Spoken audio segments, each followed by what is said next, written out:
ഓ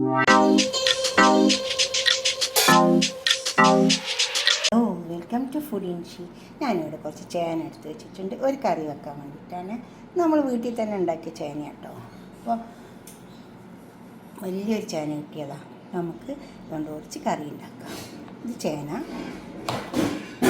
ഇതിലേക്ക് വേണ്ടിയിട്ട് 1 ടീസ്പൂൺ മല്ലിയുണ്ട്, ഒരു 2-3 കശ്മീരി മുളകുണ്ട്, ഒരു 2 ടേബിൾ സ്പൂൺ തേങ്ങ, 2 ചെറിയ ഉള്ളി. ഇത് നമുക്കൊന്ന് വറുത്തെടുക്കണം അടുപ്പത്ത് വെച്ചിട്ട്.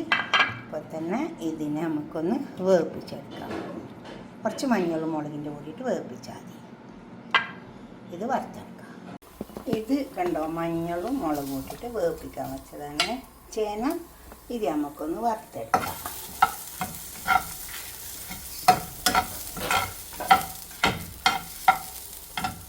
അത് വറന്നിട്ട് ചേന നമുക്ക് മൂടിക്കൊടുക്കാം.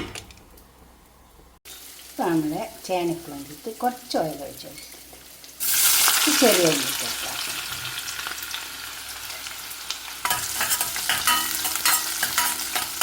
ഒന്ന് മൂത്തിട്ട് ചെറിയ ഉള്ളിയൊക്കെ മൂത്ത് വന്ന് കുറച്ച് ഇഞ്ചി, കുറച്ച് കറിവേപ്പില, ചെറിയ കഷ്ണം ഇഞ്ചിയും കുറച്ച് കറിവേപ്പില, അതും കൂടി ഒരു വെള്ളം മൂക്കാം.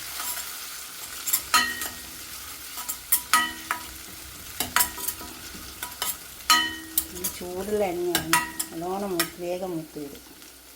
ഇനി വേവിച്ച് വെച്ച ചേനയില്ലേ അതിൽ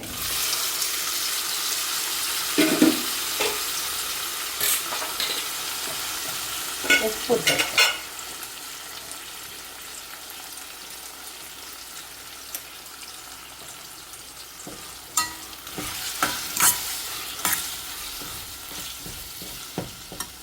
നമ്മൾ വറുത്ത് വെച്ച് അരപ്പ് ഇതിലേക്ക് ഒഴിച്ച് കൊടുക്കാം. നല്ല ടേസ്റ്റ് ഉണ്ട് കേട്ടോ. ഒന്ന് ചേന വെച്ചാൽ നല്ല ടേസ്റ്റാണ്.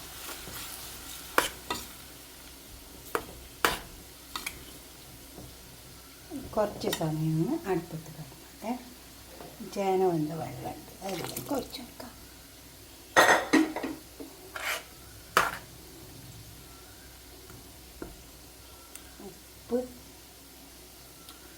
ഉപ്പൊക്കെ കറക്റ്റാണ്.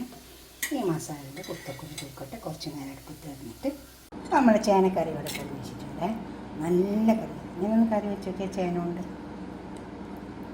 ആദ്യം വേപ്പിച്ചെത്താണ് കുക്കറിലേക്ക് ഇട്ടിട്ട്. അപ്പം ഒന്ന് വേഗം നന്നായി വെന്തും കിട്ടും. എന്നിട്ട് ഇതുപോലെ തേങ്ങയൊക്കെ വറുത്ത് മല്ലിയൊക്കെ വറുത്ത് വെച്ചാൽ നല്ല ടേസ്റ്റ് ഉണ്ടാവും. പിന്നെ ഇത് തേങ്ങാപ്പാൽ ഒഴിച്ചിട്ട് വെച്ചാലും ടേസ്റ്റ് ആട്ടോ ചേന. ഉണ്ടാക്കിയിട്ട് നിങ്ങളുടെ അഭിപ്രായം നിർദ്ദേശമൊക്കെ കമൻറ്റ് ബോക്സിൽ അറിയിക്കണേ. ലൈക്ക് ചെയ്യണം, അപ്പം തന്നെ ഷെയർ ചെയ്യാൻ വേണം. സബ്സ്ക്രൈബ് ചെയ്യാത്തവരൊക്കെ ചെയ്യും വേണം. ഉണ്ടോ? ഇതേപോലെ ഉണ്ടാക്കി വെക്കുക. ഓക്കെ, അഭിപ്രായം നിർദ്ദേശം കമൻറ്റ് ബോക്സിൽ അറിയിക്കുക. Okay, by.